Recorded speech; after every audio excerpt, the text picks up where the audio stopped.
Hello, everybody. Welcome to Courageous Journeys. I'm Peggy Oliveira. I'm going to give this just a little bit of time for people to join. It's showing me that there are already 4 people on. If you are here, I'd love for you to say hello because this doesn't tell me who is here. But I'd love to be able to say hello, know that you're here. I love knowing who I'm speaking to, even if I don't actually know you. But just knowing that there is a name and a person, a real live person watching. Hi, Benji, Lisa, Marion, welcome. I'm happy you're here and you found us live as well, Benji. Hi, Kim. Hi, Kathleen. Welcome, everybody. So hopefully everybody can hear me. If you can't hear me, I guess you wouldn't hear me say that. But if you can hear me, can somebody let me know that you can hear me okay? Hi, Jody. So today is, I'm going to talk about vulnerability. And I do want to, thank you, Marion.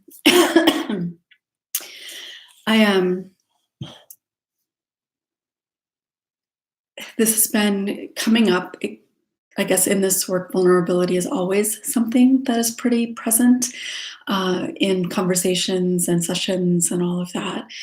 But it's definitely been very present for me in my work. And so I thought I would do this live here today to talk about vulnerability. It's also been a little present for me personally too. So what's kind of interesting about doing this today is that I'm actually feeling a little vulnerable doing this video today, which is pretty unusual. I don't typically tend to feel very vulnerable when I do these videos, live or otherwise. But I think it's because I've been not as active.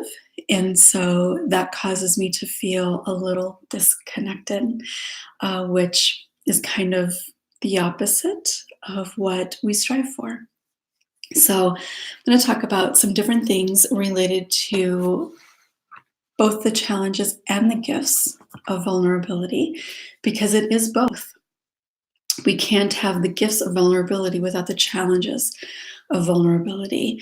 And the gifts that we gain from being vulnerable are the kinds of things that ultimately really create a full and happy and connected life. So whether we like it or not, vulnerability plays a really important, significant aspect of our lives and relationships. So, hi everybody, welcome. Okay, so thank you for joining me on this Friday afternoon or evening, or potentially morning, Saturday morning, depending on where you are in the world. If you are watching this on replay, I'd love to know that you're watching it so you can comment replay, whether you've got any questions or not. From Oregon, welcome. So, in my work, vulnerability is something that is talked about all the time. And so I've talked about vulnerability throughout the whole time I've done this work for about 20 years. And I tend to think about vulnerability in a particular way as it relates to kind of the therapeutic aspect, the healing and relational aspect of it. So to do this video, I decided to look up a definition of vulnerability. And the definition of vulnerability is the quality or state of being exposed to the possibility of being attacked or harmed, either physically or emotionally. So when I read that, I thought, well, yeah, that's exactly why, kind of no matter who you are, vulnerability, just the idea of it tends to not feel very good. Just hearing the word immediately can bring up a lot of stuff. And the reason for that is because of part of what is said in this definition, what is stated, the quality or state of being exposed to the possibility of being attacked or harmed. And the reality is that for most of us, regardless of abuse history, but for most of us, we tend to have some level of self doubt. For some, maybe it's a relatively small amount of self doubt or only pops up every once in a while, but I think that's actually somewhat rare. For most of us, there tends to be at least some areas in our lives where we tend to be filled with quite a bit of self doubt. So when you think of being exposed to the possibility of being attacked or harmed, particularly emotionally, so not just physically, emotional harm is what most of us tend to be more afraid of, whether we're aware of it or not. Um, but that idea of being exposed to the possibility of being attacked or harmed, if you don't feel very good about who you are, you believe that other people don't feel very good about who you are. And if you believe that other people don't think very good things about you, anytime that you share something, anytime that you give an opinion about something, there's going to be a part of you that fears, maybe a little, maybe a lot, maybe you're aware of it, maybe you're not, but there's going to be a part of you that fears being harmed by being judged, disliked, dismissed, or actually have something said that doesn't feel very good. So, that idea of the very definition of vulnerability is a challenge in itself. When I tend to think of vulnerability, I wouldn't, like, if I were to define vulnerability, it wouldn't have been in those particular terms, though there's definitely a connection. When I think of vulnerability, it is it is an act. It's an act of sharing. It's an act of using your voice. It's an act of trying to show up as authentically as you can without a mask, which does connect to the actual definition. But it's those things because when we do show up with a mask, when we're not sharing how we really feel, when we're not asking for what we want, when we're not trying new things, we hold ourselves back. We keep ourselves from being able to live and or create the life that we actually want. So in a therapeutic sense, in a healing sense, vulnerability is a process, it's a practice of just kind of putting yourself out there in those ways. We have to be able to do that in order to be able to have the relationships that we desire, to feel happy and to feel free. Because if we feel like we have to always protect ourselves or show up with a mask, then that's an incredible burden that we're constantly carrying around. If you think of feeling like you have to always know what the right thing to say is, or that you can't talk about certain things, or that you have to present in a specific way, then you never get to be yourself, first of all, but you also are just kind of tense all the time because there's a lot of balls to keep in the air, so to speak. When you can show up as yourself, there are no balls in the air. There's nothing that you have to worry about. There's nothing you have to do other than just being who you are. And it's not until we can show up with people and be who we are that we can ever begin to believe that we are worthy. So I know that that might seem like a bit of a jump, but it is the reality. So I'm going to continue to talk about some of the ideas, some of the thoughts, some of the challenges and the gifts around vulnerability. And then after I've done that, I will go through and do the comments and answer questions. Um, so, in the Journey to Wholeness course that I offer, one of the chapters is on courageous growth. And it's towards the end of the course. But it's all about, for the most part, all about vulnerability. Because there can be no personal growth without being vulnerable. Because any personal growth is about trying something different. Trying something different by itself is inherently vulnerable because you don't know how it's going to turn out. Like, even if you think about being somebody who maybe is trying out for something, a play or a sports team or even a job interview, you don't know what the outcome of that is going to be. You don't know if they're going to say yes. You don't know if you're going to mess up. You don't know if you're going to have your dream scenario on the other side of it. You have no idea what the outcome is going to be. But if it's something that you want and you feel somewhat confident or hopeful, maybe even, then you go after it. You may or may not get a yes. But if you don't go after it, there's no way you can get a yes. So everything that we want in our lives, if not entirely, at least mostly,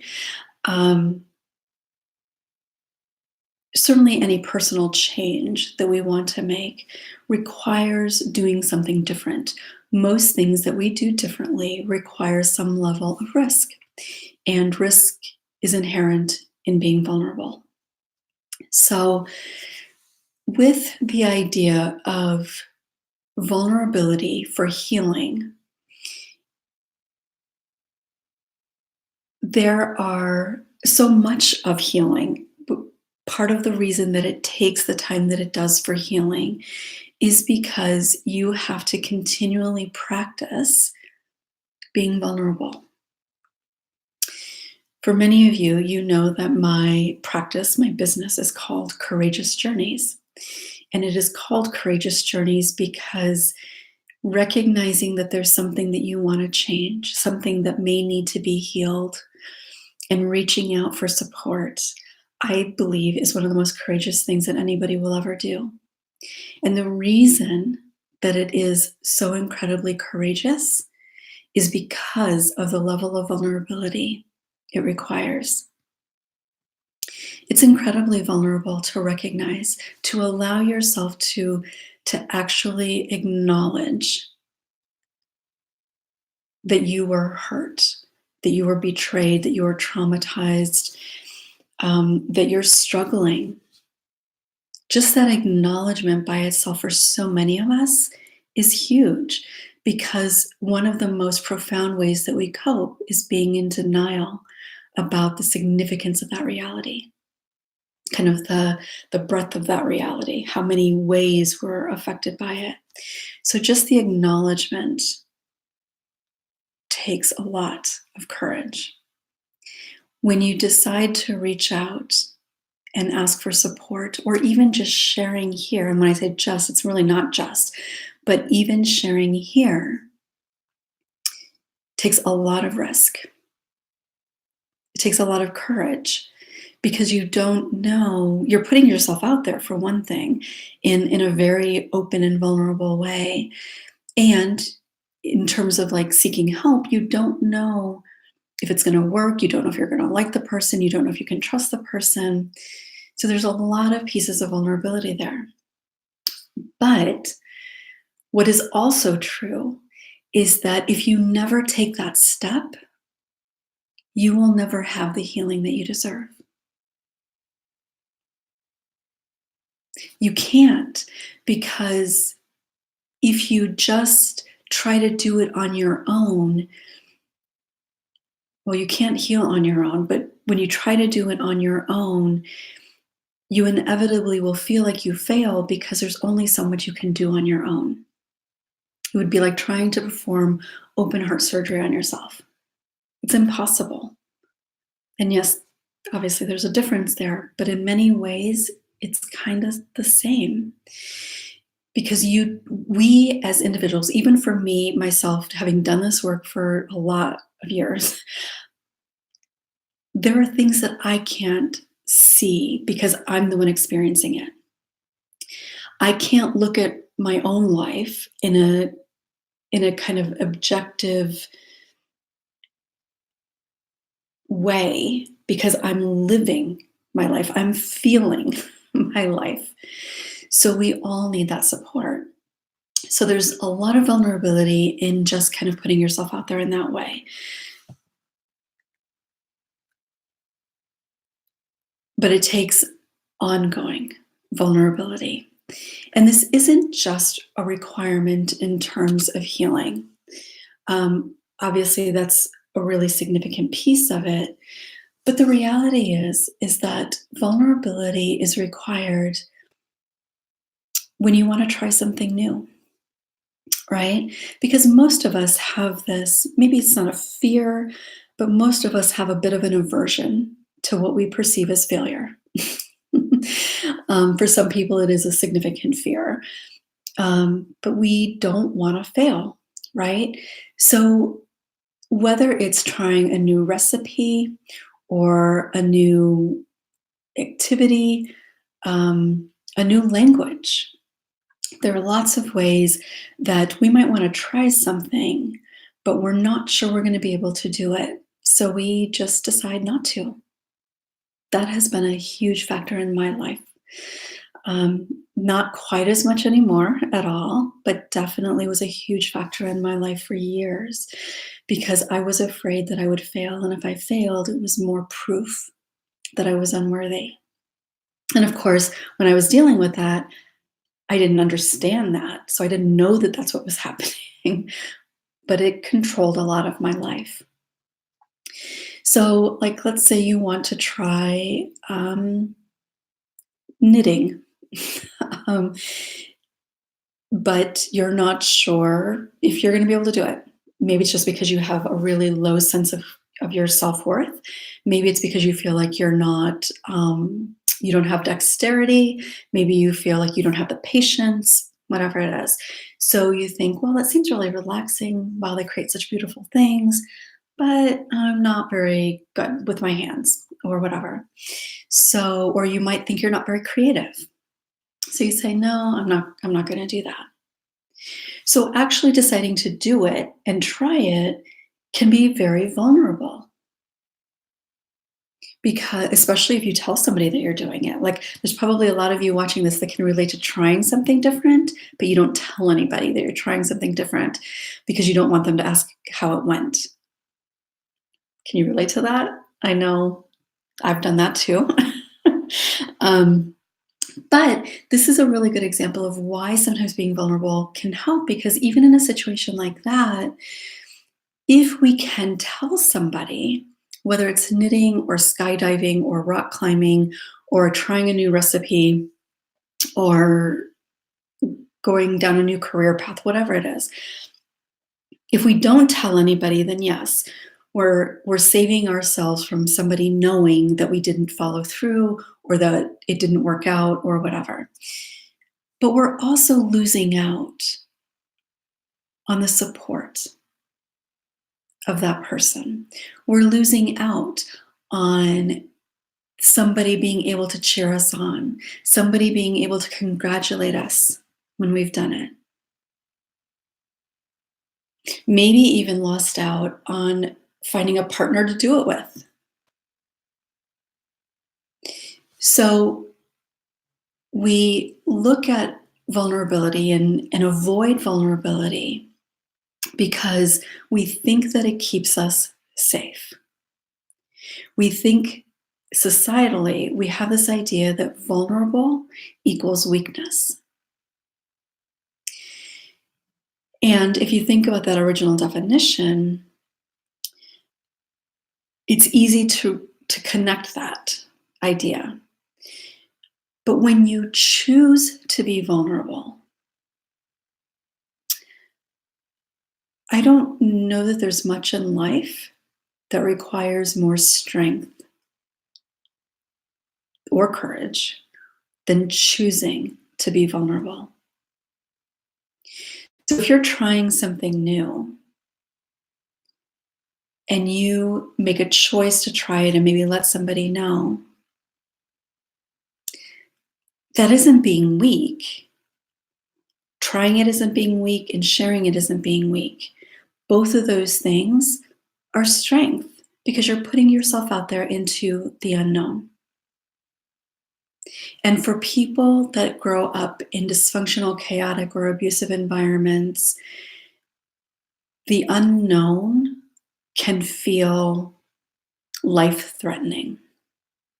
Like literally, it can feel life threatening. We may not consciously be thinking this is life threatening, but how it shows up in our body can very much be as if it were a life threatening circumstance, which is another reason why we need to practice being vulnerable, deliberately practice being vulnerable in situations that are likely going to be safe, so that we can retrain our physiological response to fear, to uncertainty, to feeling vulnerable. So we avoid the vulnerability to try to keep ourselves safe. It's a self-protective thing that kicks in without us even having to think about it. And it can show up in our body and make us feel like the most important thing that we can possibly do is to not do that vulnerable thing. But that is a learned response. In order to not only heal, but to have the kinds of relationships that we want, to have the life that we want, we have to be able to recognize that being vulnerable does not automatically equal pain or failure. And we can do that by taking kind of calculated risks along the way. One of the ways that you might think about this that a lot of people can kind of relate to is if you think about if nobody was ever willing to be vulnerable in a relationship, nobody would be the first one to say, I love you, or even I like you. Nobody would actually ask somebody out because those are really vulnerable things, especially telling somebody that you love them. Right? Because when you tell somebody that you love them for the first time, you're risking feeling, no matter what their response is, you're risking feeling rejected and or hurt. So to say that to somebody for the first time is incredibly vulnerable, and it takes a lot of courage. But if neither person in that relationship ever felt like they could say it, then neither person would ever know how the other person felt. And eventually, that relationship likely would fall apart. If you are in a relationship and you feel like you love somebody or falling in love with somebody, but they never say anything, you assume that they don't feel the same way. And if you're somebody who is very self-protective, you're less likely to be the one to say it first. So you end up believing that they must not feel the same way, and eventually the relationship is going to fall apart. So we have to, whether it's a romantic relationship or lots of other circumstances, we have to be willing to take some of those risks. But that can be kind of a challenge by itself because one of the things that we often tend to do, not just for survivors of abuse, but a lot of people, We often tend to take those kinds of risks, like lots of vulnerability risks, like being like sharing how we're feeling or sharing our experiences. Um, we will often end up doing that with people who maybe aren't the best people to do that with. And maybe they've even shown us in some ways that maybe they're not the best people, but we will make excuses for those things that they've done. We'll make excuses for how they dismissed us before. Or if they've said mean things, we will minimize it or, again, make an excuse for it. And then, for whatever reason, maybe they shared something with us, or maybe we're just feeling a little bit bolder, we might share something with them. And well, I don't know that I would say often, but certainly there are times that that person, for whatever reason, and there could be all kinds of reasons, but for whatever reason, that person was not really the best person to share with. And if that happens, then it profoundly reinforces that physiological response that being vulnerable is never a good thing. And so that self protective, that unconscious self protective piece is even stronger, which is not good, obviously. So we have to be kind of mindful of who we are sharing with.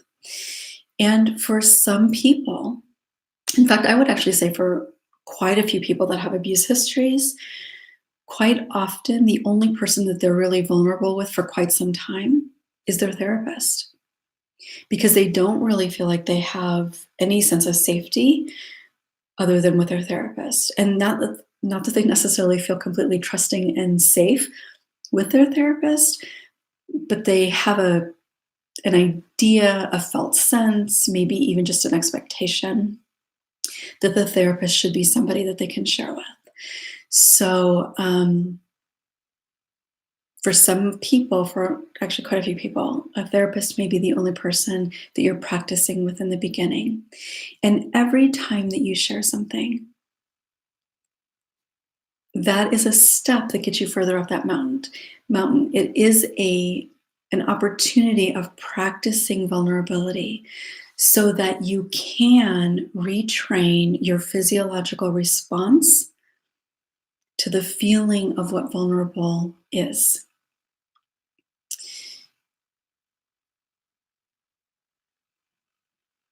Because we need to recognize that just because it feels really panicky, because it feels overwhelming and can create this sense of dread, that that doesn't have to be the way that it is now in your life. But we can only do that by experiencing moments of vulnerability that are met with support, understanding, connection. That's the only way that we can get there. I made some notes so I could be sure to cover the things that I wanted to cover. Um, Another example of how the importance of somebody being vulnerable has can make a significant difference for people. So I mentioned, like in a relationship, one person saying, "I love you." Another thing that came to mind is if nobody ever felt, if nobody ever risked being vulnerable in sharing publicly that they had been abused, we would all, for the most part, still believe that we were the only one. And what made me think about that is the idea of being able to say, "Me too." So it's incredibly vulnerable to share something with somebody for the first time about a personal experience, particularly if that experience tends to have some societal shame or judgment around, like addiction or abuse or assault, domestic violence, learning disabilities, or other kinds of non-visible disabilities, I suppose, mental health issues. Um, if nobody ever felt like they could risk being vulnerable and sharing it with somebody or sharing it in a public way, then a lot of us would still be sitting believing that we were the only one. I know for me, I believe it was in 1986 when Oprah was syndicated nationally. I had no idea what an Oprah was. I just knew Oprah was coming. Didn't know that that was even a real person. Like had no idea what it was. I thought it was the name of a show, which of course it was, but she also was a real person. But I don't remember how early on in her show, but she shared that she had been abused. And that was the first time I had ever heard anybody that I didn't know personally, so in a public way, the first time I ever heard anybody acknowledge that they had been abused. And in that moment, of course, there was tons of healing for me to do beyond that. But in that moment, there was a recognition that I wasn't the only one. And here she was, somebody who was on television. So if she could have been abused and end up on television, then maybe it wasn't quite as hopeless as I believed. And that seed, I think, stayed there for a long time. I didn't act on it. I didn't fully believe it, but that seed was planted. But if none of us are ever willing to be vulnerable, and anybody showing up here is choosing to be vulnerable. So if you're here and you're thinking, oh, I'm not vulnerable, I can't be vulnerable, I'm not strong enough or whatever, that's not true. If you've ever said to somebody, me too, or if you've ever said something to somebody when they said me too, and that could be all kinds of things, then you have been vulnerable. And in the case of me too, whichever direction that goes, whether it's you saying me too or them saying me too, in that case, there's a lot of healing that happens in that moment too. So one of the other difficulties with vulnerability is that this is true for all of us. If there is something that we are hiding about ourselves, whether it's an experience we've had or the way that we feel about something, the way that we think about something, how we struggle, whatever it may be. And we have people around us who like us, who support us, who laugh with us, who are maybe even married to us or whatever. But we know that we do not show up fully with them. Either we wear this mask of perfection or independence, or I'm the smart one, I'm the capable one, I'm the strong one, I'm the funny one, I'm the dependable one, whatever that mask may be, and maybe it's all of the above. If we only allow ourselves to show up with people with those masks on, then we can always, and we do, always say to ourselves that if we were to show up without the mask, then they would feel differently about us, that they wouldn't want to be around us. And again, this is true for somebody we barely know and potentially a partner or a coworker or a boss. And much of the time, it's not even a conscious thing that we're aware of. We're not conscious that we're wearing the mask, and we're not conscious that we fear letting that mask slip. But it controls much of our lives. So if we don't let people see who we are behind the mask, what we think, how we feel, what we've experienced, and it doesn't mean we have to share everything with everybody, but If we hold back because we're afraid of them seeing behind the mask, then we can never fully accept and trust that they will accept us if we're not wearing the mask. That the only way they will like us or love us or appreciate us or think highly of us is if we have that mask. So you never get the opportunity to know, to fully trust and believe that you are valued for who you are, wholly who you are behind that mask. And that's part of the reason that we feel so disconnected, especially with social media, because yes, there are certainly people that show up in social media no matter what's going on. But the reality is, for most people, they're only sharing pictures where they typically tend to look a little bit better than others. And I am guilty of this too. They don't typically share the messy behind the scenes kinds of things unless unless they've figured it out and can teach you the lesson from it. Um, they talk about the things that are good and all these things that they're doing and accomplishing and everything, right? How often do you hear somebody say, "Oh, I really wanted to do this and I tried it, but I just wasn't very good at it." That doesn't happen very often, and there's a reason for that.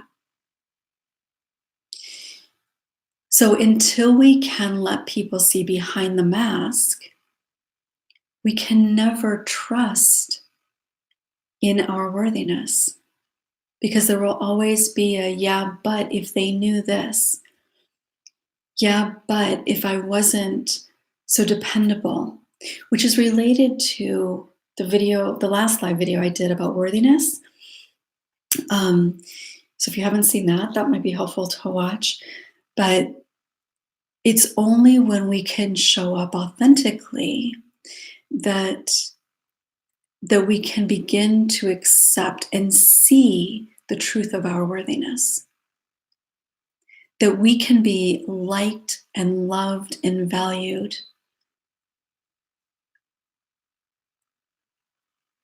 without any mask whatsoever. And when you can show up in your life without a mask, that is freedom. Because you're not having to carry around all those masks. You're not having to worry about which one you need to wear. You're not worrying about having to make sure that it is affixed to your face and your head in a way that it is not going to slip off. Because that's a lot of worrying, right? I know so many of you can relate to that. Constant worry, like not being able to be fully present and engaged with people that you love and enjoy being around because there's a fear of them seeing beyond that mask.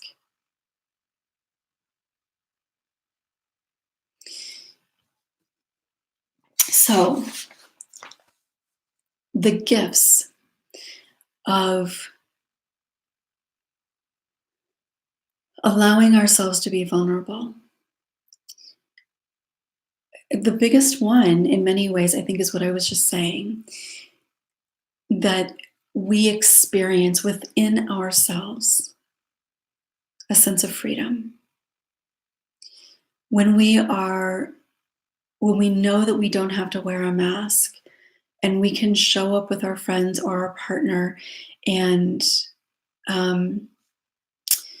say, "I'm having a bad day," or "I need a hug," or "I'm so pissed off about this," or "I don't really feel like doing anything. Do you mind just hanging out?" Or "Let's go try this new thing that we've never done before." That is freedom, because you're not filled with worry or fear, and worry is fear. But you're not filled with that. And for so many of us, worry and fear clouds everything. Even when something is good, we have difficulty fully feeling the goodness in it because we're worried about not deserving it. We're worried about it not lasting. We're worried that if the person who helped make this thing good or bring it into our lives, if they knew how we really felt about something, then they wouldn't have wanted to do this good thing for us. There are so many ways that that fear keeps us from living our lives in a full and free way. Um, I talk about connection all the time because connection is the path to healing. And the reason that vulnerability is necessary in healing and healthy and whole relationships is because the only way to feel or to be truly connected is by being vulnerable. If you're hiding parts of yourself with somebody, if somebody doesn't know different things about you, if you only show up with a certain mask on, then that's not really connection because what they're connected to is the mask, not you. And the reality is most people wear masks. So you're connecting to their mask and they're connecting to your mask or connecting. Not real true connection, but they're connecting to your mask, you're connecting to their mask. But true connection, authentic connection is not there. So allowing ourselves to be vulnerable creates connection. The freedom in showing up without the mask. And with any close relationship, whether it's friendship or a partnership, there has to be a level of vulnerability on both parts. Otherwise, you just can't fully feel safe. And one of the things that I've seen happen sometimes is that somebody will be working on being vulnerable and they'll be doing pretty well with that and sharing different things and opinions, whatever. But they feel like it's not working. And what I began to recognize in hearing similar stories over the years is that they're maybe doing all the right things, but the other person isn't able to do the same. And in terms of relationships, it has to work both ways. Not you be vulnerable, then they have to be vulnerable. Then you be vulnerable and they get vulnerable. Like it doesn't have to be exactly one and one. But in fact, oftentimes when one person starts becoming more vulnerable, it can kind of the other person can kind of pick up on that a little bit and start to be more vulnerable too. So that is something that very often happens.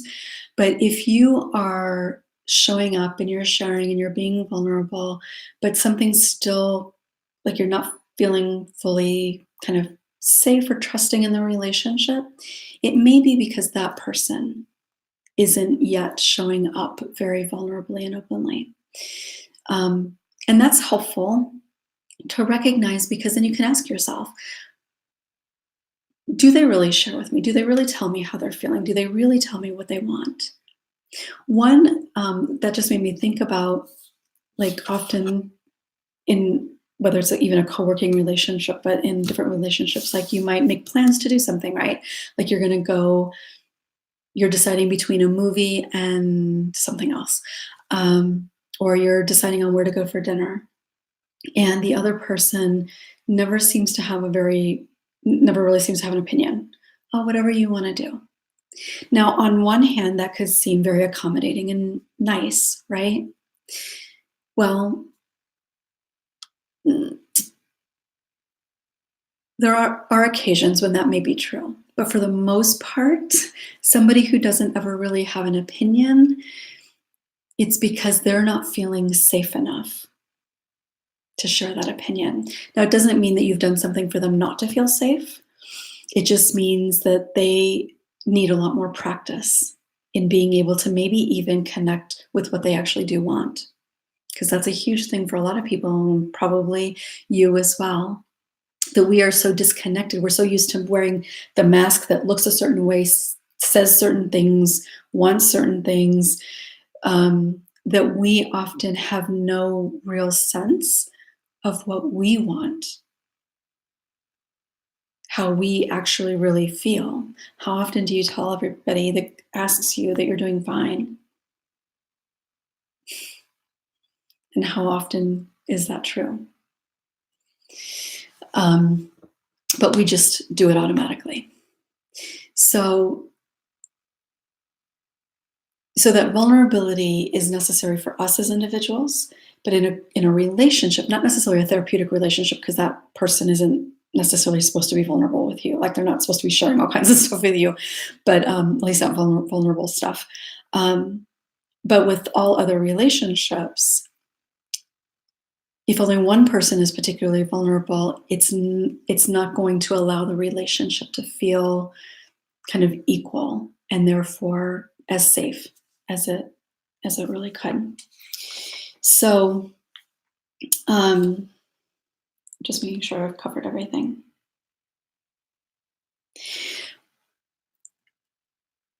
The reality um, of all of this is that there are times that you will risk being vulnerable and the outcome will not be what you might hope it to be. Whether that's trying something new, like rock climbing, and you're not very good at it, or you can't get 10 feet off the ground, um, or telling somebody that you love them for the first time and it's not reciprocated.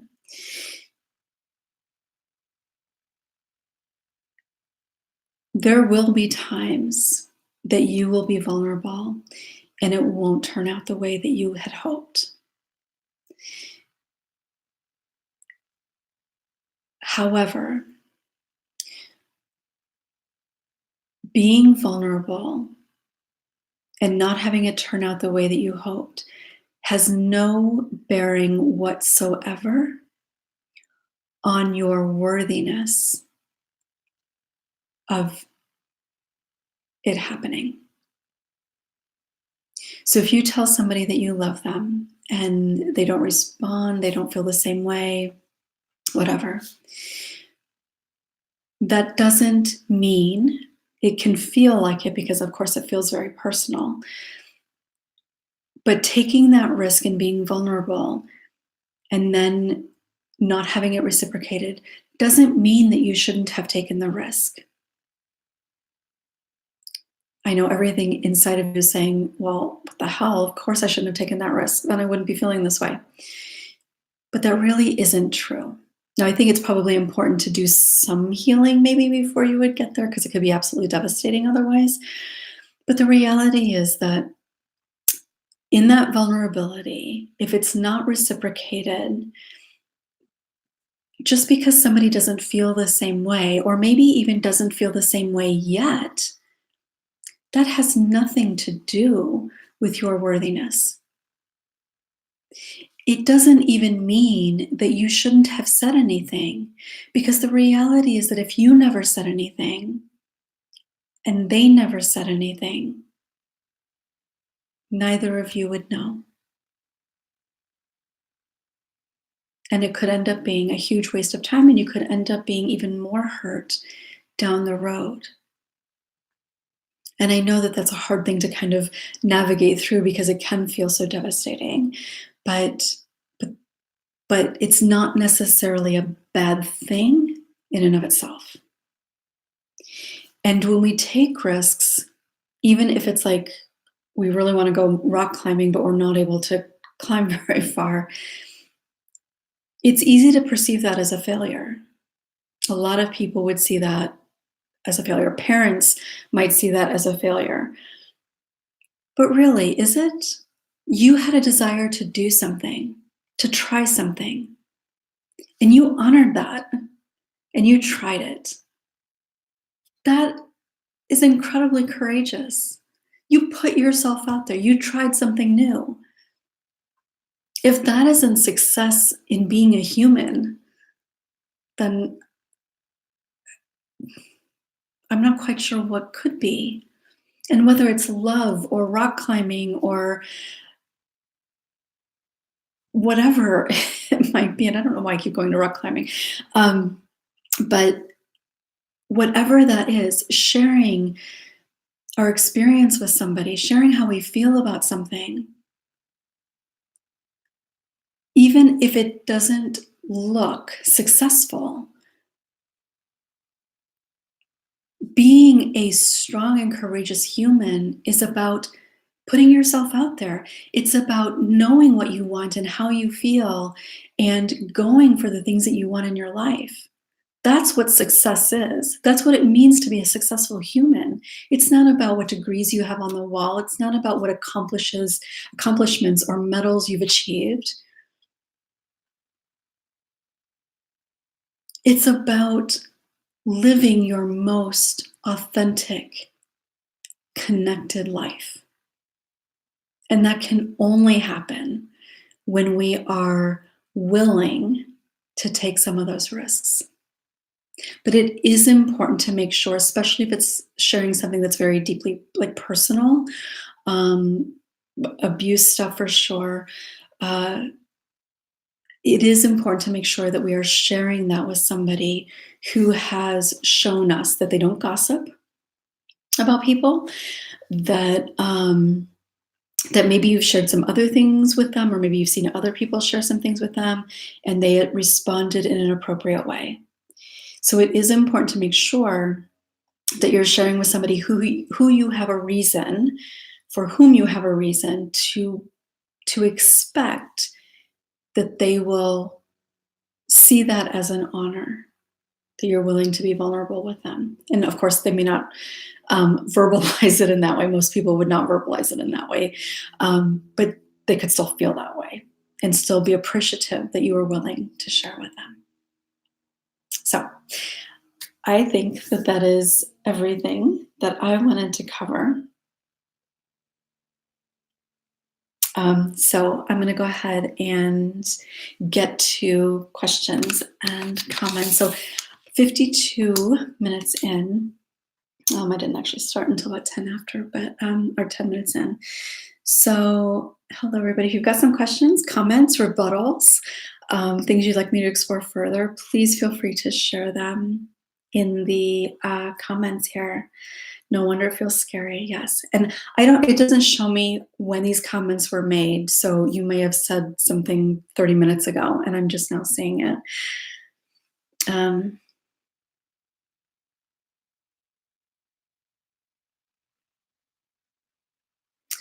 Sometimes it makes you more vulnerable to not share so much because some things will come out either way. And if you are doing it, then you're choosing. I think that that's true for sure. Having some control over it coming out can definitely feel more empowering. I think it's also potentially equally as scary, though, for sure. But certainly, anytime you have the ability to share your truth versus somebody else, I think that that's almost always going to end up feeling like a better thing. Hi, Kelly. How do you move past that fear of failure when that was not an option growing up? And it's been ingrained so deeply, when not being able to handle situations alone feels like the ultimate failure. Um, so I don't think it's Via. Um, again, I know that you probably wrote this quite a while ago, so I'm not sure context exactly, but I'm not sure what you're saying was not an option, I think is where I'm feeling a little confused about where to go with it. But the other part here, when not being able to handle situations alone feels like the ultimate failure, this is something that I know a ton of people can relate to. And this in order to get to the place where it actually doesn't feel like even a reaction in your body like a failure, it takes practice. Like, you actually do have to practice getting support, letting people know how you're feeling or whatever, in order to be able to let go of that idea that it's weak or failing. Because otherwise, you don't get to experience it differently. And I know that that might be kind of difficult to understand if you've not yet experienced it all, because you don't have anything to contrast how you feel now, um, to understand that. But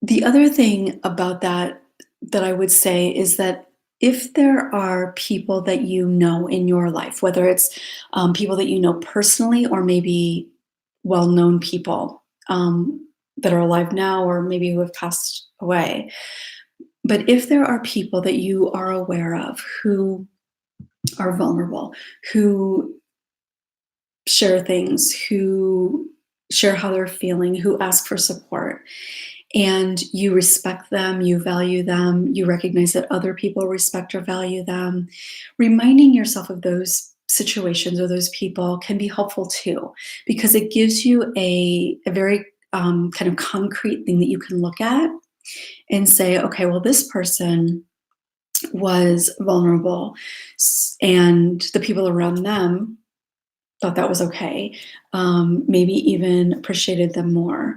Or maybe you've witnessed somebody sharing that they were feeling a certain way and somebody responded in a really appropriate, helpful, kind of loving way, maybe, or something like that.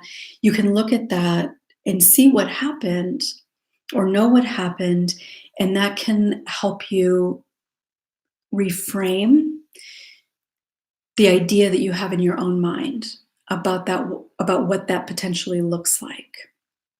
Um, but it does take practice. Like, you have to try it in bits and pieces over time for it to really feel um, easier, I guess. That idea that the ideas that we grow up with that are really, really ingrained into our core being, they take a long time to undo because it kind of like um, it's an automatic thing that we don't even have to be conscious of for it to take hold and affect us. So it takes ongoing practice for it to ultimately shift. But that is something that a lot of people struggle with. Yeah. We are not designed to really handle things on our own. Like, if you think back to the caveman and woman days, they didn't do anything on their own. They didn't hunt on their own. They didn't raise children on their own. They didn't cook on their own. They didn't do things on their own. And yes, we have evolved. We are much more connected to our emotions. We live much longer. We interact much more. We're not fighting literally for our survival every single day as adults, typically, anyway. Um, so, yes, things have changed, but we are being human means that we are social and we need connection in order to feel happy. There have been studies done, different types of studies, but the one that's coming to mind right now is that people who are socially connected live longer in the US anyway, and probably other industrialized countries. But they tend to live longer. And why is that? It's because they are connected.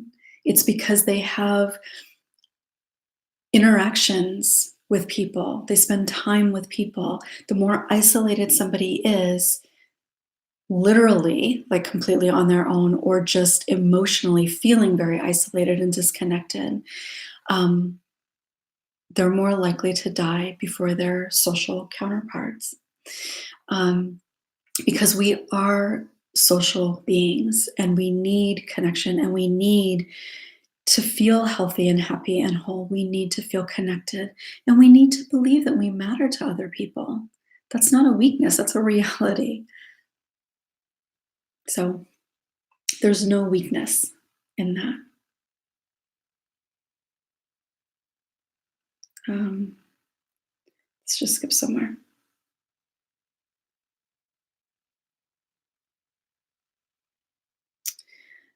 Uh, on the way to the beach, good for you.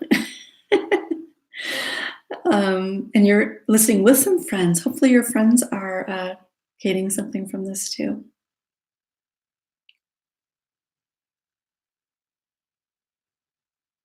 Marion, you're not the only one who does that. Um, maybe nobody else talks about it, but you're not the only one who does that. Fear and uncertainty live in our body because it's a survival thing. So it often comes out in physiological ways.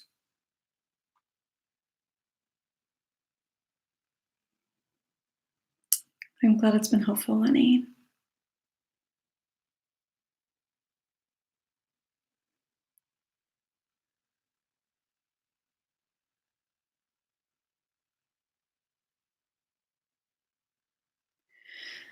So, a question about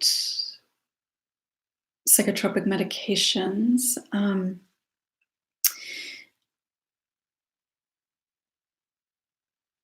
So, this is a very individual thing, and it is important to talk to your physician, ideally a psychiatrist, about this, and maybe even a therapist, because they have different views. A regular medical doctor is going to have a way less understanding of psychotropic medications and mental health issues. A psychiatrist is going to have a lot of information about those things, but they don't necessarily understand the humanness behind it. Not all psychiatrists, but a lot of them, because they typically are trained in medicine and symptoms and what medications help those symptoms. So having a therapist and a psychiatrist, are actually working with both of them if you might need medication, is ideal. Um, so that's the first thing I would say. I believe that there are times when psychotropic medications can be helpful, especially if you're really struggling a lot with everyday living. Like if you just like you can't be around people, or you can't get out of bed, or you can't um, get yourself to therapy to do the work or whatever. But I also, excuse me, I also believe that we, as not only in the US, but abroad as well, that we are way over medicated, way over diagnosed as well, but certainly way over medicated. And so I do think that talking with a therapist, in addition to talking to a psychiatrist, or if you're working with a therapist, sometimes if they've got a lot of experience, especially with childhood abuse, if you're a survivor, sometimes they, along with a regular physician, can be enough. Uh,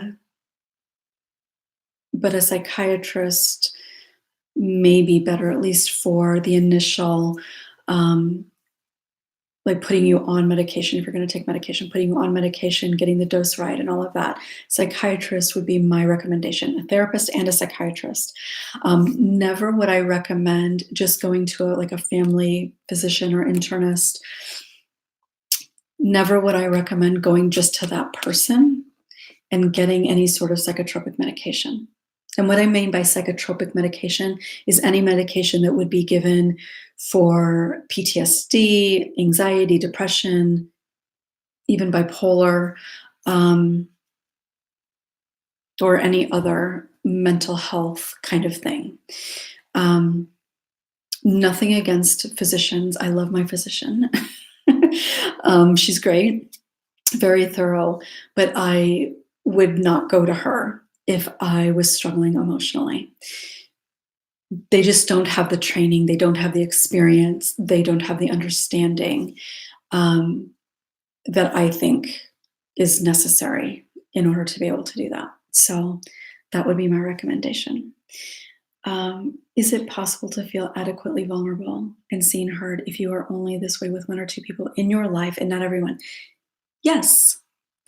And I thank you for asking that question. I think that's a really important piece of this. Um,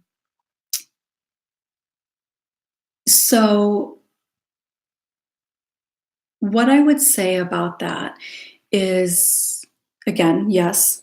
Short answer is yes. I think the thing that matters, or the thing that you would pay attention to in this, is that with those other people in your life, do do you leave situations with them feeling in any way bad? Bad about yourself, bad about the relationship, questioning yourself or your worthiness or your capability or anything like that? Like, do you leave that situation or conversation not feeling very good? Um, because if that is the case, then it would suggest that there's something about that relationship that it obviously is affecting you. Now, that doesn't necessarily mean that you need to be vulnerable with them or share certain things with them, but recognizing that so that you can understand what's happening there. Because, like, if you've got one or two people that you're pretty open with and you feel pretty good, but there's some other people that maybe you don't feel the need to share anything with, but maybe you spend quite a bit of time with them, or maybe generally the circumstance is somewhat vulnerable. So you don't really share with them, but you leave maybe doubting yourself or wanting to pull back from people or something like that, then it doesn't necessarily mean that you have to be vulnerable with them. But my guess is that there's some level of vulnerability that's being triggered in that circumstance. So I don't know if that makes sense or not. If not, please feel free to let me know. Um, but I think that that is a great question. And the reality is, I think for a lot of people, other than a therapist, you may not share a lot of things with any one person. Like for some people, a therapist is the only person who knows like most everything that feels vulnerable in their life. Like with a partner, maybe there are certain things that their partner knows. With a best friend, there may be things that the best friend knows that the partner doesn't know. There may be things that the partner knows that the best friend doesn't know. And that's perfectly okay, as long as, so I guess I can use this as an example. So let's say, well, let's just talk about abuse. So your partner knows that you were abused, but your best friend doesn't. And let's say, for example, you've watched. I've actually just started watching Handmaid's Tale, so that's kind of on my mind. So let's say you started watching Handmaid's Tale, and so did your friend. And then your friend talks to you, like you're talking about the show, and your friend says something that kind of doesn't sit very well with you. It kind of makes you not feel so good in some way or another. So in that situation, not that you have to tell your friend that you were abused. And if it's a best friend, I would hope that you would feel comfortable having shared that. But again, just going with this example, doesn't mean that you have to share with that friend, but it does mean that you need to recognize that you felt that she might judge you, or you felt that by her talking about that, or that just in talking about it, that brought up some shame for you, or that you feared if she knew, then she might think something about you or whatever. So again, it doesn't mean that you have to share with that person, but recognizing how you're feeling about it and then being able to just kind of talk through that so that you can release whatever that created for you. That is important. Um, so hopefully that makes sense. If not, please feel free to comment. This is a good question too. How do you know you are oversharing? Um, I don't think that there's really an easy answer to this because there are so many factors that kind of play into it. It kind of depends. Um, Generally speaking, so part of it's going to depend on the nature of the relationship that you have with that person. Is that a relationship that you share a lot of details? If it is, if both of you equally share a lot of details, then it's probably not oversharing. If if it's somebody that you don't know very well and you're sharing a lot of details, that's probably oversharing, unless it's a therapist. Um, when you first meet somebody, I mean, of course, it's fine to share different things, but generally, if you're finding that you're sharing a whole lot of things very early on in a relationship, a friendship or partnership, it may be more on the oversharing end, because you want to build that trust first, right? You don't want to just meet somebody and share everything because you don't know if you can fully trust them yet. They haven't shown you, they haven't had an opportunity to show you that they can hear what you have to share. So if you've got a friend that, or you're in a relationship with somebody, you're talking to somebody that doesn't typically share a whole lot, then generally speaking, I would say that that's probably not somebody that you would share a whole lot with. Um, for one, you might not feel very safe, and two, maybe they're just not comfortable with that, so they may experience it as oversharing. Um, and I will say that there are a lot of, well, I think people in general can do this. Actually, this happened to me recently, not a client or anything. In a personal situation where somebody ended up sharing a whole lot with me the first time I met them.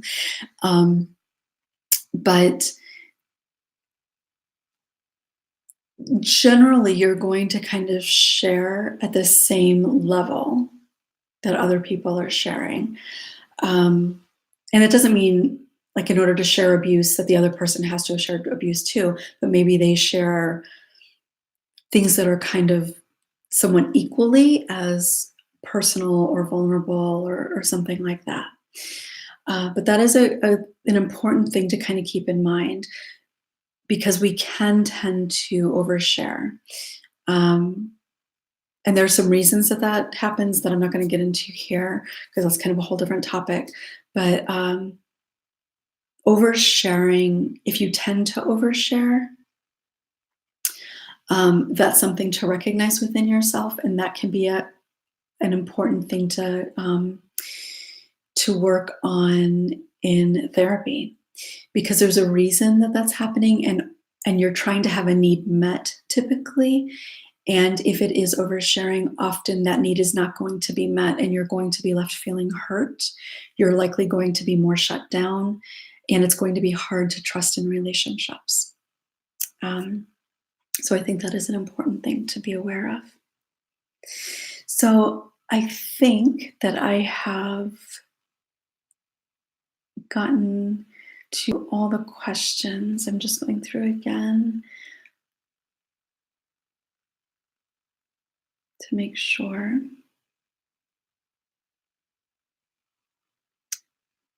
So I am about an hour and 15 minutes in. If anybody has anything else, I'm happy to stay on just a bit longer to respond, to answer any questions.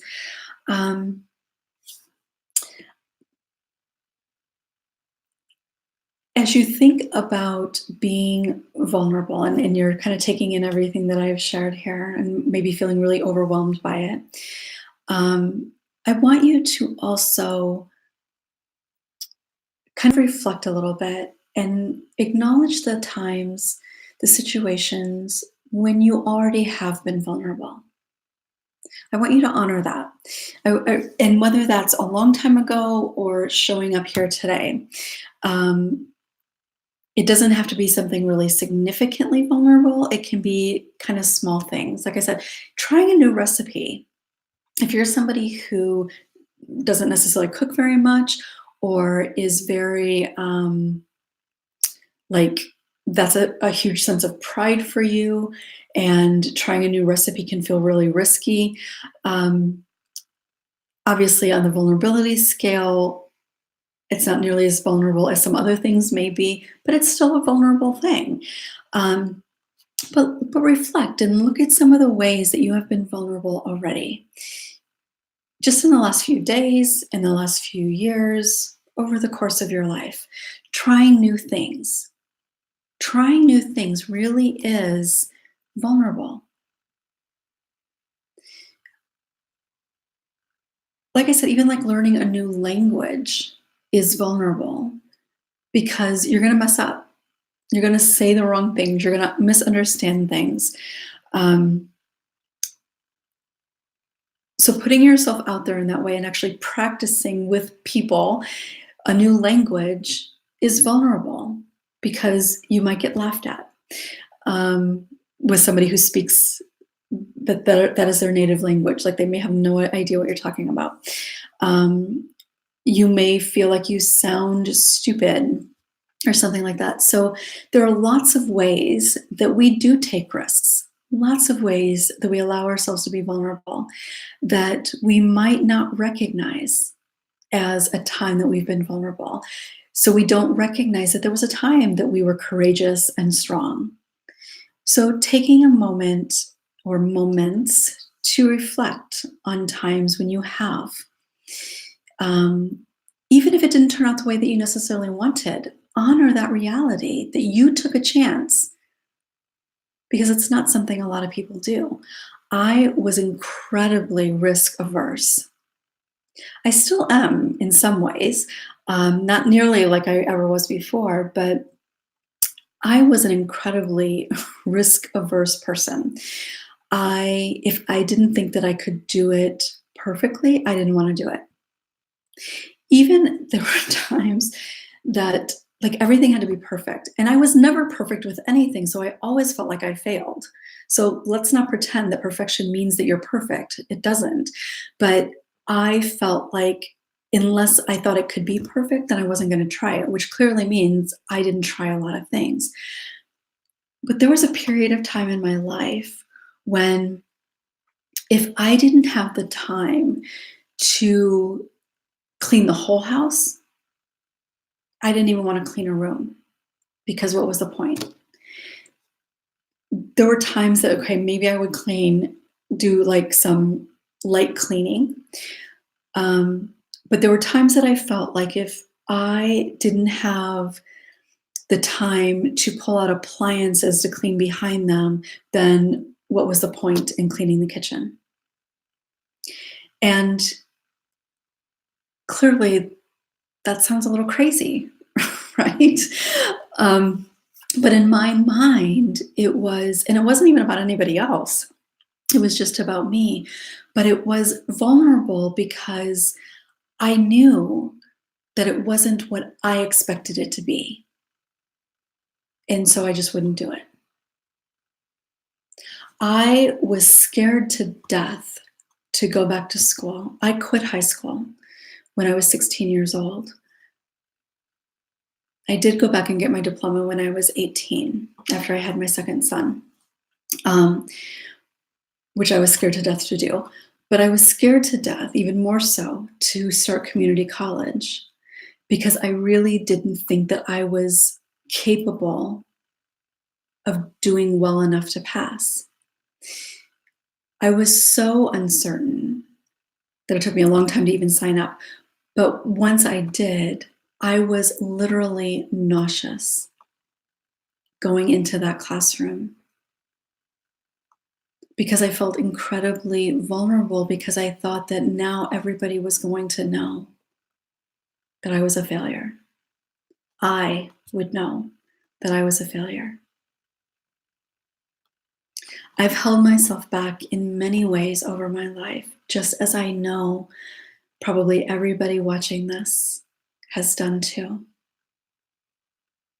And it's because we are afraid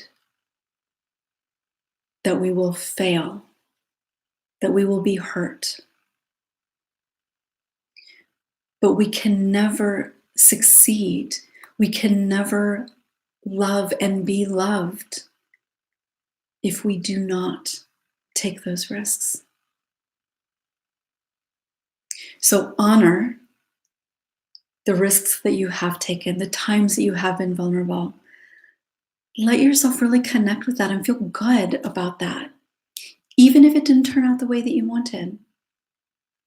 Of course, I hope there are times that it did turn out the way that you wanted. But go back and reflect on that so you can honor that, feel good about that. And then take that with you. Take that feeling that comes up for you in your body. Take that with you going forward. Maybe you reach out to a therapist and start your healing. Maybe you share something with a friend that you haven't shared. Maybe you say, I love you. Maybe you ask for a hug. Maybe you ask for support. There are so many ways that you can prove to yourself by being vulnerable that you are capable, you are strong and courageous and worthy of the life and the relationships that you want. Okay.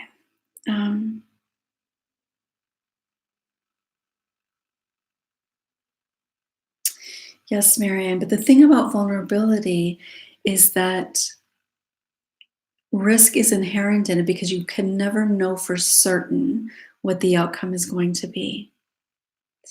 And that's why no matter where we are in our lives, there will always be times that we feel a little vulnerable. Now, obviously, vulnerability feels very different when you're kind of at the summit than it does when you're just starting. But there's always going to be some risk involved if it feels vulnerable.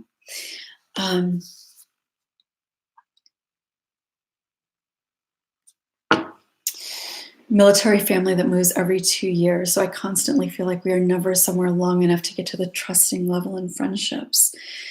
That does make it more challenging for sure. Especially if you tend to be somewhat reserved anyway.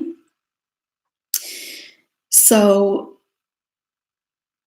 this is where social media can actually play a helpful role, and things like Skype.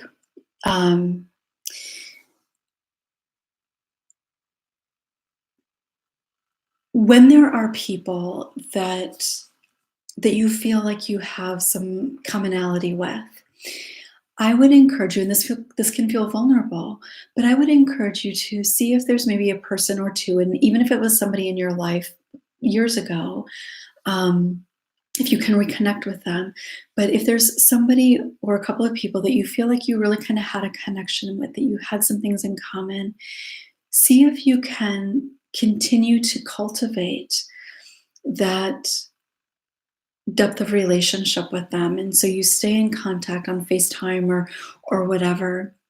And just kind of make it a regular thing that maybe once, depending on schedules, whether it's once every couple of weeks or once a month or once a quarter or whatever, that you just reconnect and share what's going on in your life.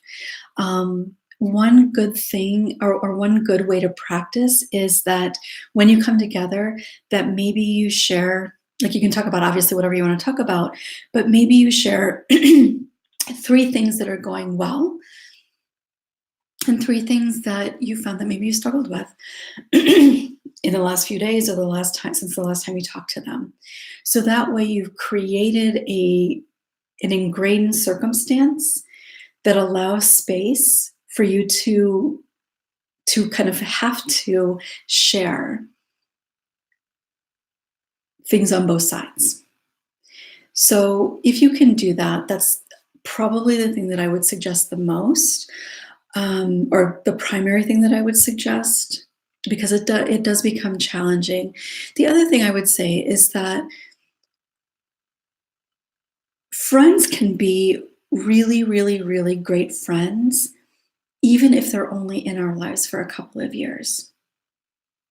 We tend to have an idea that if somebody is in our life for the long term, then it's not as meaningful, that it wasn't as meaningful at the time. And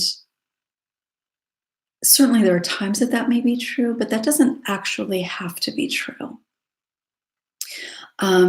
It kind of just depends on how close you were at the time. There's a friend that I had, we haven't connected much really since I moved away, so that's been 15 years ago. Um, but she was definitely one of my very, very best friends, who also happened to be somebody that I didn't share some things with, by the way. I did share some things with her, um, but there were some things that I didn't share with her. But she was still somebody that I felt that I was very close to in many ways. I counted on her for some things, emotionally and in terms of childcare. Um, but we were very close. When I moved away, neither one of us were great at keeping in touch. But when I would go back and visit, we would catch up, and it was like nothing had changed. And then just over time, especially since I moved to Arizona, I haven't actually spoken with her in quite some time. But I can look back on that time that we were friends and cherish the time that we had together and know and believe fully that it was a very real and close relationship for both of us. So I think that being able to look at the relationships that you have had when you've been in those places, that they can be very real and meaningful, even if they don't last, might be helpful too.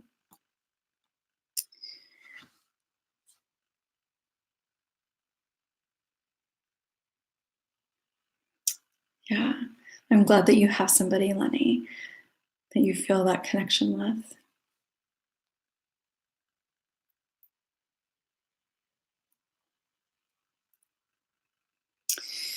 Okay, so here you kind of finished that. So, kind of how do you get to that very quickly?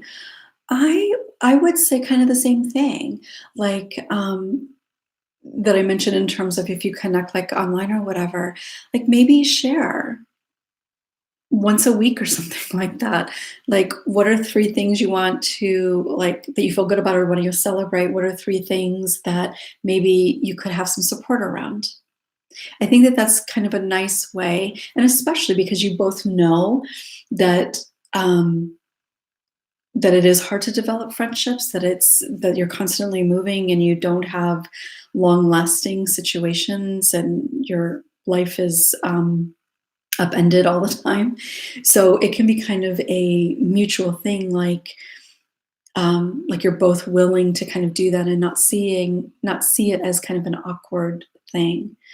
But in general, I think even if we've known somebody for a long time, if you want to deepen that relationship, that can be a good way to do that.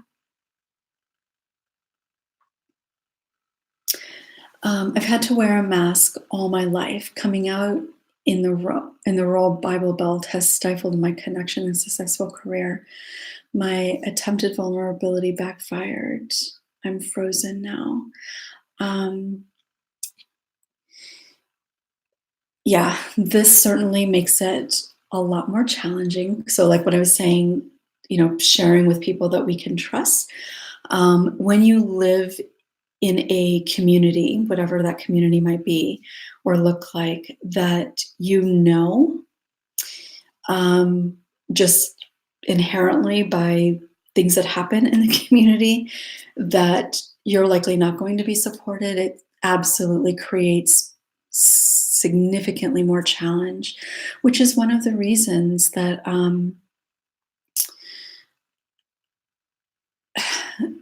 so many, and I bet you, I think that you've shared this before, so I don't, but you've not shared here, so I don't want to get into it too much.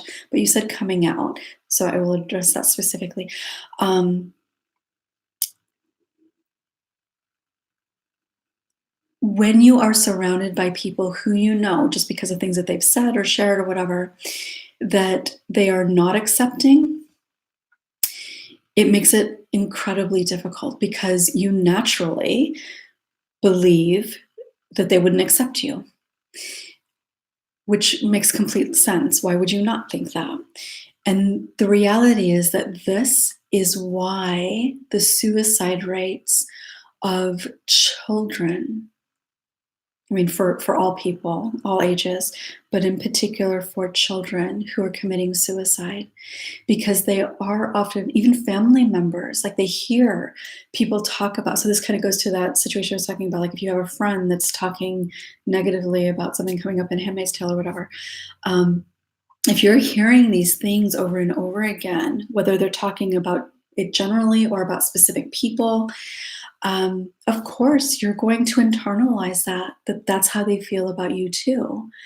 And that will definitely leave you feeling incredibly hopeless, incredibly shameful, neither of which is an accurate representation of who you are or what is possible for your life. But we don't know that when we are in that situation. So it is incredibly hard. So, like in this situation, which is pretty impossible to do as a child, um, but as an adult, it's so important to try to surround yourself with people who you know get it. And this is true for sexuality, it's true for abuse, which is part of the reason why support groups are so incredibly helpful and important, because you know automatically that the other people in the group get it. You don't have to know anything else. You don't have to share anything. But if you're in a group for people who are coming out, or you're in a group for people that have had certain experiences just growing up in the rural Bible Belt, if you're not somebody who fully buys into all of that, being a survivor of abuse, having a mental illness, whatever it is, you automatically know going into that that's likely going to be a place where you can take off at least that mask.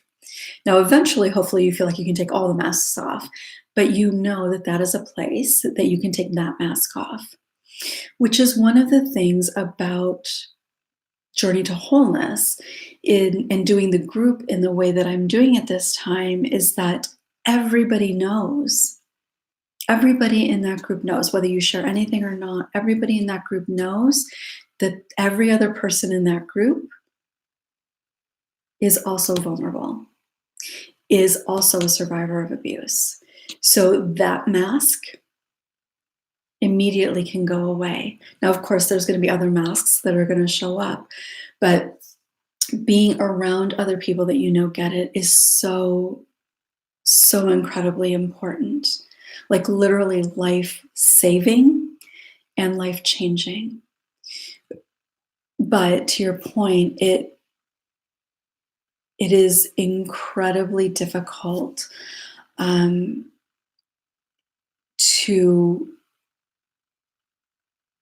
hear messages around you all the time about something that you are struggling with and know that you can't talk about. And it's reminding me of something that I've been thinking about writing about, and thinking that this is exactly relevant, even though it's a different thing. It's still very relevant, just in terms of the atmosphere that is created when people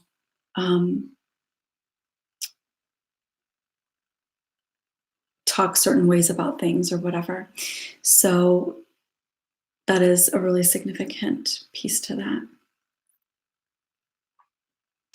This is how I feel about returning to my music studies. The vulnerability terrifies me, and I think the idea of success is just as scary as the idea of failure. This is huge, Kelly. Thank you for sharing. Fear of success is a real thing. I know if you just kind of think about it simply, like that seems kind of crazy. But the reality is that when we do not see ourselves as successful, when we've lived with the idea that we will not be successful, that other people won't see us as successful, it's the unknown. The unknown feels terrifying. And if we do not see ourselves as successful, then the idea of doing well with it can feel just as terrifying as failing at it. In some ways more, because you feel like, well, I know what it feels like to fail because I've done it so many other times. But you don't know what that's going to mean for your life. And for many of us that grew up in dysfunctional or chaotic abusive environments, the unknown is far scarier than the dysfunction, the fear of what we do know, what we're used to experiencing. And that fear of success can definitely hold us back equally as much as a fear of failure. And I think just recognizing that there is a fear of success can be helpful, because then you can kind of explore, so like what is that going to look like? What is the reality likely going to look like in that scenario? Lenny's saying, Kelly, do your music. Yes. Yes, life is too short to wait. Start healing and growing. Yes, I agree with both Benji and Lenny. Do your music. Yes, I thought so. I don't know that I knew that your dad was a preacher. Oh my goodness. Yeah, that would certainly add, I talk about layers and complex layers, things that complicate it and everything. That that is a lot of damage to try to undo in terms of healing. So be gentle with yourself as you move through this process. Yeah, so community, like family, father, family, church, community, bigger, rural South, like there's so many different pieces to that. Absolutely. My pleasure, Benji. I'm so grateful to have you here. Do your writing. Did somebody write about writing? Or are you speaking to me? I'm not sure if that's meant for me or not. If that's meant for me, Lenny, thank you. I'm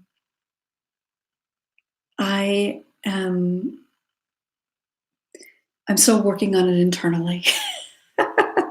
But that is, kind of fear of success, holding myself back, fear of failure, fear of success. The reality is, I think there is still some of that going on. In a way, it's not like a huge fear. It's not like something that I feel like I'm a failure at or anything like that. But there is obviously still something there that holds me back from just kind of going for it. So I appreciate that encouragement, Lenny. Make sure there are audiobooks. Yes. I actually thought if I could much more easily do an audiobook than a written book.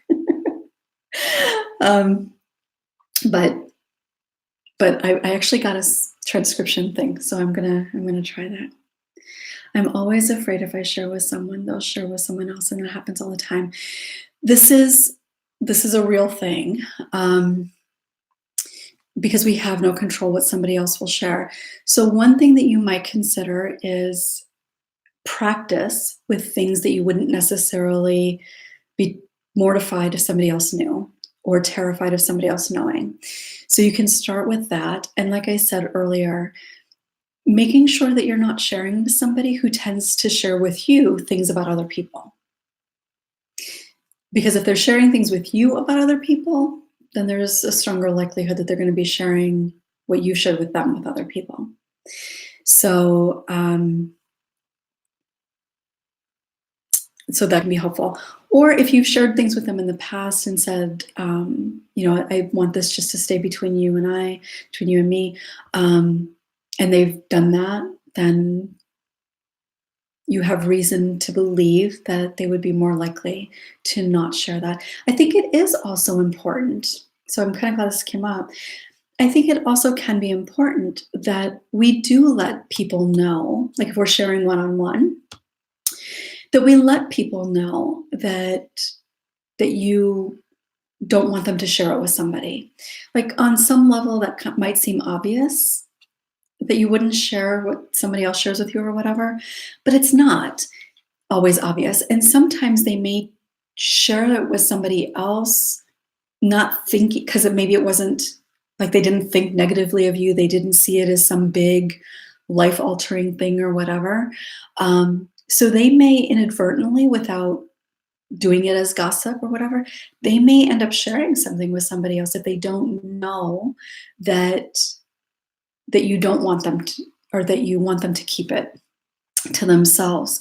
So I think if we are going to be sharing something with somebody and we want it not to leave that space, that we be clear about that, just so that there's no misunderstanding. Thank you, Lenny.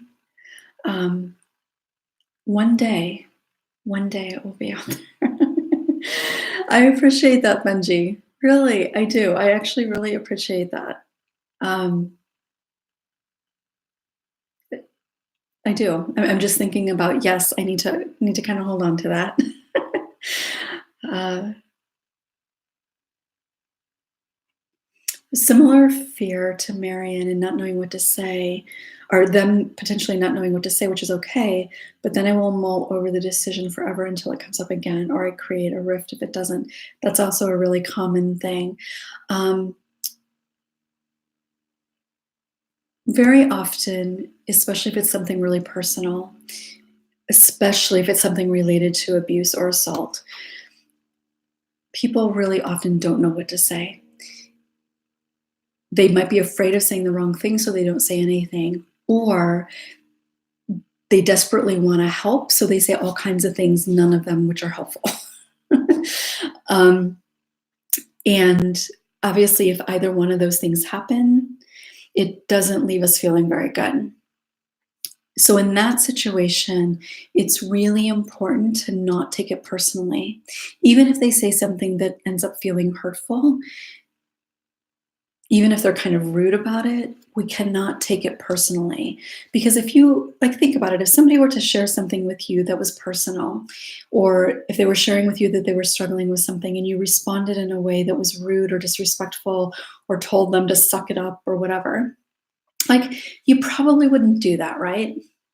Even if you didn't know what to say, you might say, "Oh, I'm sorry, I don't know what to say," or I don't know what to do, or if there's something I can do, please tell me, or whatever. Like, you're gonna respond even if you don't have the right thing to say, which there's really never really a right thing to say typically. Um, you're not gonna be rude. You're not gonna be dismissive. So if somebody is those things, remind yourself that it's not personal. I know it's really hard not to take it personally, if not impossible. But if you can remind yourself that that's not like a normal way that reasonable people would respond, then it can help you not take it as personally.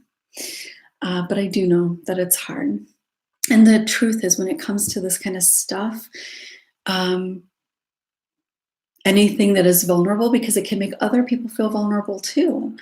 Like, it can trigger their own vulnerability. And the reality is, because most of us are not emotionally as healthy as we could be, um, that person then will often respond in a way that is not the way that we would like them to, because their own stuff is kind of triggered. Their need to fix it, their need to be the dependable one, the mask, right? Um, whatever it is, that can trigger their own stuff, which can cause them to not respond in a way that is particularly helpful. So working on not taking it personally is such a significant piece of that. So I think I've gotten through everything here again, and about an hour 45 in. So if there are no further questions, but if you do have something, please stick it in there real quick, and I can address it. Otherwise, I will close off in just a minute or so and look forward to seeing you next time. One thing I do want to say too is going into the holiday season, and whether you celebrate the holidays or not, most places in the world, you are still going to be inundated with all kinds of holiday related things and family, and all kinds of things that can bring up a lot. So all of that can leave you feeling really vulnerable. When we are feeling vulnerable, everything is more likely to bother us. Everything can feel much more impactful than it would otherwise. So I would just encourage you to be mindful of that and practice a little extra self-care. Maybe see if there are some boundaries with some people in your life that you might need to set, or at least consider setting. Like if you know that being around certain people doesn't feel good, let yourself acknowledge that and think, maybe it would be okay if I set some limits around how much time I spend, or whether I want to see that person or not. That can be helpful, because just hearing people talking about it all the time, and especially if they have, like if your family is not very healthy, or you feel very alone and isolated, and you've got people around you that are all excited about it, it can be hard. And we've typically done really well at protecting ourselves from it, so we may not even recognize that it leaves us feeling not so great. So if you do not have a really healthy, great family, or have lots of people that you feel really authentically connected to, this time of year can leave you feeling lonely. It can bring up a lot of stuff around family, especially isolated, and can just have a lot of bad memories associated with it. So as you head into this upcoming holiday season, make sure to practice a little extra self-care.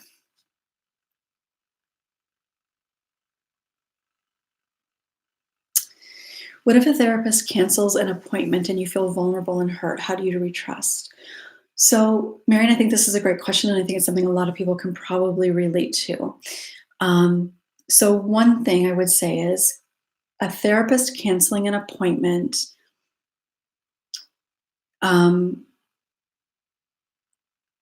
is going to probably happen on occasion. If you work with that person for any length of time at all, or even if that person happens to get sick or whatever. But if you're talking about just like canceling an appointment,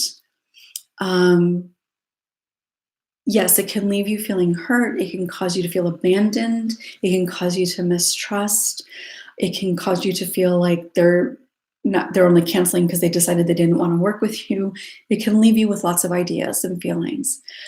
But a therapist canceling an appointment is something that is likely going to happen at some point, right? People call in sick to work on occasion. Things happen. So in that specific circumstance, let's say it's a one-time thing, or an occasional thing, recognizing that it's not personal, that a therapist canceling is no different than somebody calling in sick to work. So ultimately not taking it personally. So if you can recognize that and therefore not take it personally, or recognize at least on a conscious level that it's not personal, then you can realize that that trust hasn't been broken. It may feel like it, but you can objectively look at it and say, okay, trust hasn't actually been broken. Um, she or he isn't actually abandoning me. Um, so, kind of being able to talk yourself through those things can help you realize that it's not personal and it's not an issue of trust. But what I would really strongly encourage is that you talk about that with a therapist. That is really, really important. Um, and that can feel vulnerable to share that with a therapist. Um, and if your therapist is a sound therapist, they will completely understand that and will be very appreciative that you've talked to them about it. If they get defensive, then I think you might want to find a different therapist. Um, but that's an important thing to talk about because it's natural, especially for people that have abuse histories. It is almost automatic that if an appointment needs to be changed, if it's canceled, if an appointment time needs to be changed, like going forward or whatever,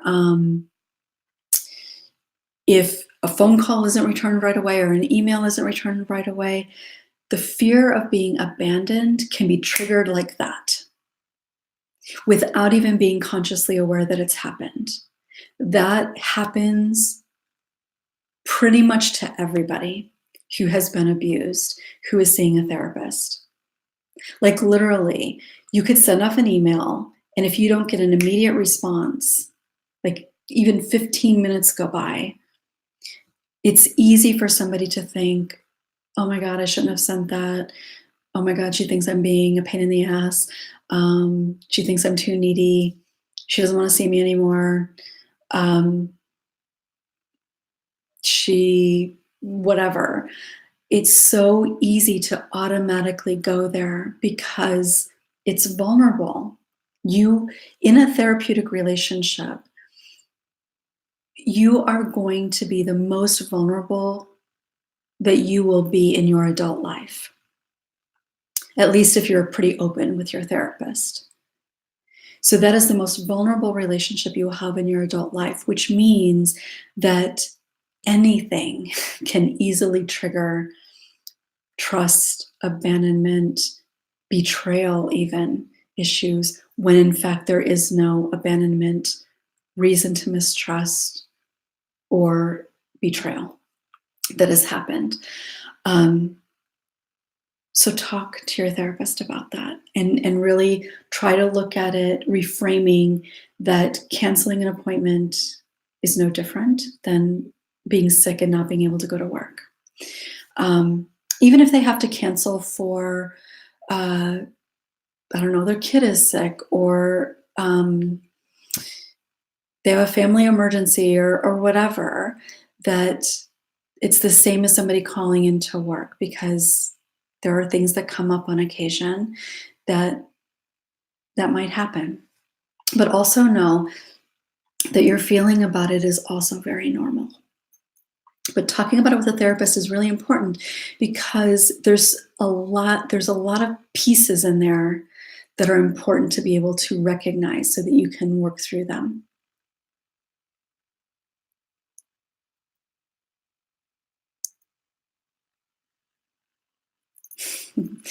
um, yeah, I'm not sure what you're referring to there exactly, but I love that you can say me too and now recognize that it's pretty normal. That in itself is healing. That is really by itself really healing, to know that you're not the only one, to know that this is making me think of something else too, in regards to what I'm working on with messaging. Um, as soon as we recognize that we're not the only one, as soon as we can connect some dots, there is so much healing that happens in that moment. There's so more healing to do without any doubt whatsoever, but there's so much healing that happens in that moment. So that's really powerful. Wow. Um, One, I'm not sure what your name is, but First, I want to say that I'm really sorry. This is such a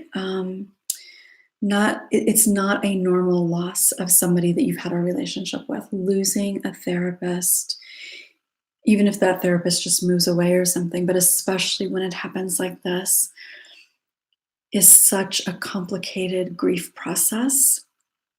There's so much grief, complicated grief that you have to be able to work through. So please, please, please, please seek out another therapist. I know that it's not easy. I know it may be the last thing that you want to do, but aside from anything else that you'll eventually want to share with your therapist, just having another therapist to process the grief around the other therapist is so important. It really is. There's so much that impacts beyond just typical grief of losing somebody that you've grown to care about or trust or whatever. There's profound grief associated with that. So please, please, please work with somebody, seek out somebody that can help you with that by itself. And ideally, that would be somebody that can then also help you with whatever else it was that you were working on. But I get it. I know that it's really hard to be as vulnerable as you likely were over 3 years with somebody. And even if that person hadn't died, to just suddenly have to move on to somebody else, that by itself is hard enough. Um, so I completely understand. And with a new therapist, it's important to talk about all of that. It's really important to talk about not just the grief that you have around that loss, but also the grief around um, kind of what that means for your own process and having to start over with somebody new. Because being able to talk about and process all of that, that is also healing the other stuff. Even though it may seem like it's unrelated, it's actually not, because grief is intricately tied to everything else. So please, please, please, please get support to help you with that. Oh my goodness. So a ton of grief here. I don't know if you have a history of abuse, but if you do, I would encourage you to see if you can find somebody that has a solid understanding of what that means, as well as somebody who, and if they have a lot of experience working with survivors, ideally they also have a lot of experience working with complicated grief. Um, but those are questions specifically that you can ask, because this is a lot of loss, and working with somebody that has the the abuse experience as well as complicated grief, I think would be really helpful for you, because that is a significant amount of grief to heal. Grief is normal. We all go through grief when somebody dies, but when you have an abuse history, when you've had somebody really close to you that was kind of a complicated or vulnerable relationship die, then the grief becomes more complicated. And grief, just straightforward grief, is hard enough to navigate. When you complicate it by any of these factors, it becomes so much more challenging. Okay. So I think that somebody that you would work with that has experience in all of those other things likely would have some significant understanding in grief as well.